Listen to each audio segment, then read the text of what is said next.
Aujourd'hui, on n'y est pas. Et si on ne change pas les choses, on n'y arrivera pas. Alors, ce jeudi 26, nous avons tenu un conseil de planification écologique. Ce conseil, comme je m'y étais engagé, avait pour but de faire à la fois l'état des lieux de où nous en sommes en termes d'émissions, ce que nous avons fait comme effort ces dernières années, et puis de ce qui nous reste à faire pour atteindre nos objectifs en 2030 et en 2050. Et donc quand on regarde les choses, vous le voyez sur ce graphique, on a en gros les transports qui représentent 30% de nos émissions. On a ensuite l'agriculture qui représente 19% de nos émissions, l'industrie qui représente 19%. On a ensuite un quatrième bloc qui est le domaine du bâtiment. On a l'énergie qui représente 10% de nos émissions de gaz à effet de serre, avec essentiellement presque la moitié qui est la production d'électricité, celle qu'on produit encore avec du fossile. Et puis le reste, environ 3% de nos émissions, ce sont les déchets. Qu'est-ce qu'on a fait? C'est-à-dire d'où on vient, où on en est et où on doit aller. Il y a ce graphique qui vous montre un peu les choses. Je vous le montre. Au fond, qu'est-ce qui vous dit ce graphique? C'est qu'on a baissé ces dernières années, ce qui est vrai. Si on prend notre référentiel de 1990, on voit qu'on était au fond sur un plateau jusqu'à environ 2008-2010. Et ces 5 dernières années, on a baissé 2 fois plus vite. On a baissé, c'est ce que vous voyez depuis 2019, de 25 millions de tonnes. Mais il y a 2 leçons aussi que je retiens. Une qui est un peu inquiétante, une qui est positive. C'est que dans le secteur des transports, on n'a pas réussi à baisser. Et au contraire, entre 1999 et 2022, on continue à émettre et on a une contribution qui est positive. Et puis par contre, la bonne nouvelle, c'est que le plan de sobriété a bien marché. Et donc que là, on a une vraie baisse de nos émissions sur 2022, en particulier le dernier trimestre. Donc nous en sommes là. On est passé de 434 à environ 410. Maintenant, quand je regarde où on doit aller, si on veut atteindre notre cible 2030, on doit passer à 270 millions de tonnes de CO2 émises en 2030. Ce qui veut dire qu'il faut entre maintenant et 2030 baisser de 140 millions de tonnes, vous le voyez sur le graphique en ce moment qui s'affiche, ce qui veut dire qu'on doit simplement doubler le taux d'effort par rapport à ce qu'on a fait ces 5 dernières années. C'est exactement ça le défi qui nous est posé. Ces 5 dernières années, on a été 2 fois plus vite qu'avant.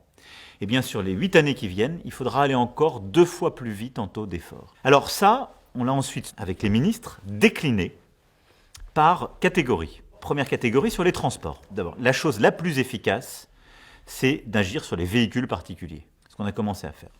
Ce qui est le plus rentable à l'euro investi pour diminuer la tonne de CO2, beaucoup plus que les infrastructures, que tout ce qu'on peut faire par ailleurs, c'est réussir à électrifier notre parc de véhicules.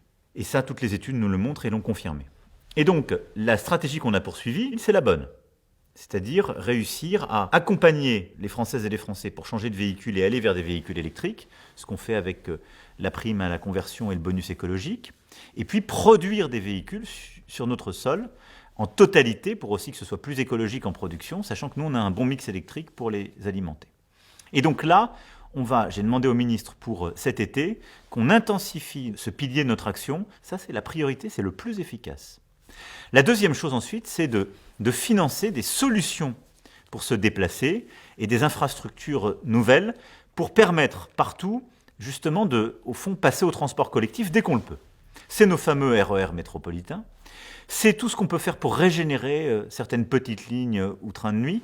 C'est ce qu'on peut faire pour améliorer les interconnexions et améliorer justement les infrastructures existantes de transport public. C'est exactement ces principes, et ils seront détaillés, que la Première ministre va reprendre en février, quand elle présentera les décisions du gouvernement en réponse au rapport du Conseil d'orientation des infrastructures. Notre deuxième axe, c'est, je le disais, l'agriculture.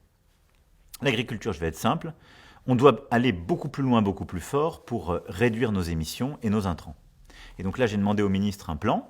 Il sera finalisé pour juin, mais il faut l'accrocher en quelque sorte à ce qu'on va faire aussi pour accompagner nos agriculteurs à s'installer. On a un pacte avec la jeune génération parce qu'on est devant un énorme renouvellement et donc on va préparer une loi justement d'orientation pour l'installation et l'aide aux jeunes agriculteurs. On doit intégrer notre stratégie pour réduire nos émissions dans tous ces domaines. C'est une vraie stratégie pour mieux valoriser aussi la production d'énergie, la biomasse, une amélioration du stockage carbone et réduire les émissions. Priorité côté agricole qui sera finalisé pour juin. L'autre grand élément que nous voulons aussi faire avancer, c'est d'améliorer notre stockage.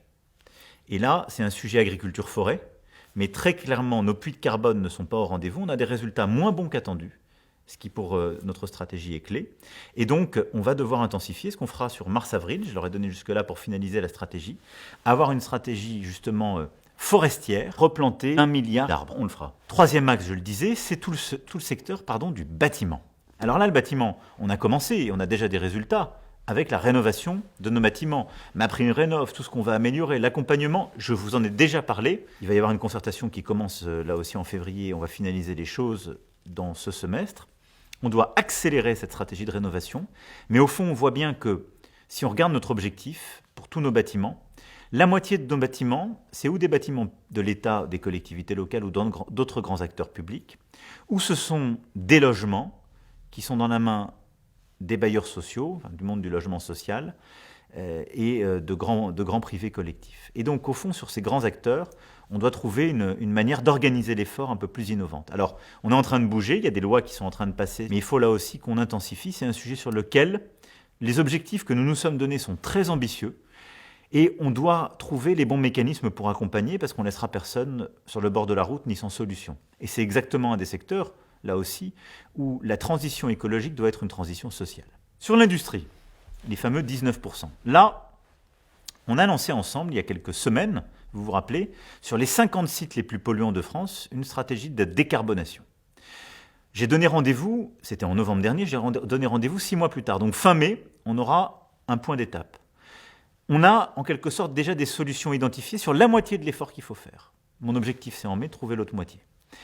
Là, je serais assez optimiste parce qu'au fond, l'industrie a déjà pas mal fait en termes de réduction depuis 1990, pour partie malheureusement parce qu'on a perdu de l'industrie, pour partie parce qu'on a commencé à modifier nos processus de production.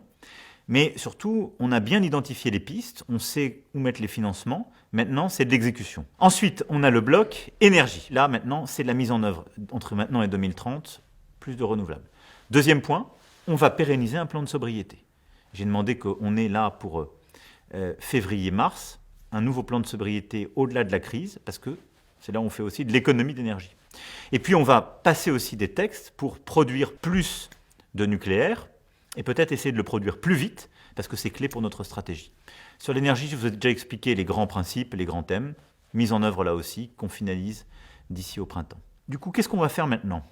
Les ministres, sous l'autorité de la Première ministre, ils vont sur chacun de ces grands secteurs, au fond, expliquer exactement, comme je viens de le faire avec vous, où on en est dans l'ensemble et où on en est pour le secteur. Faire réfléchir toutes les parties prenantes en se disant comment on y arrive pour atteindre notre objectif 2030. Aujourd'hui, on n'y est pas.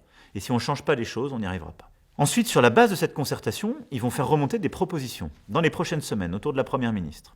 Elle va prendre des premières décisions. On retiendra à nouveau en mars un conseil de planification écologique. Et l'objectif, c'est que vers mai-juin, on ait cette planification qui puisse être finalisée, les textes de loi qui ensuite seront pris, sur la base de ce travail très partenarial qui va donc se faire dans le cadre de notre Conseil national de la refondation. Tout ça, on va le faire avec les parties prenantes qui sont les acteurs de ces secteurs et les territoires, nos élus de terrain, nos maires, nos départements, nos régions, nos intercos, qui sont aussi des grands acteurs et qui vont être des partenaires de cette transition sur beaucoup de ces sujets. Et donc, pour faire nos 140 millions de tonnes de gaz à effet de serre en moins d'ici à 2030, on aura notre stratégie nationale par secteur, et ensuite on la déclinera par territoire. Donc voilà le plan de bataille. Je ne vous cache pas qu'il y a beaucoup de travail. C'est clairement ce qui est apparu de ces 3 heures de réunion. Ce n'est pas une découverte, mais là maintenant on rentre dans le dur. Il faut mobiliser les bons financements. Il faudra de l'argent public, mais il faut aussi de l'argent privé. Il faut trouver le bon moyen de le faire. Il ne faut pas faire que du financement, ça peut être aussi de la réglementation, des mécanismes d'accompagnement, il y en a plein. Il faut accompagner pour changer les industriels, les agriculteurs, etc. Et accompagner socialement, parce qu'il n'y a pas de transition s'il n'y a pas de solution et de bon accompagnement juste. Et il ne faut pas oublier une chose, c'est l'innovation et les savoir-faire. C'est que tout ce qu'on se dit, on y arrivera aussi avec de nouvelles innovations, peut-être des innovations de rupture, de nouvelles techniques. Et c'est aussi pour ça qu'on a la mission France 2030 qui va être mobilisée dans chacun de ces secteurs, mais aussi en préparant les talents. Parce que ça veut dire former des jeunes ou moins jeunes vers ces nouveaux secteurs ou ces nouvelles solutions. Et ça doit être dans le plan de bataille. Moi, je pense que ce chemin, il est très dur, mais on peut y arriver si on innove, si on met de la bonne volonté, si on met de la transparence et si on s'y met tous. Donc je compte sur vous. À très vite. Je reviens vers vous pour répondre à des questions sur l'écologie, mais aussi sur peut-être d'autres sujets en fonction de vos demandes. Donc n'hésitez pas, si vous avez des questions sur d'autres sujets d'actualité, je le fais aussi. À bientôt.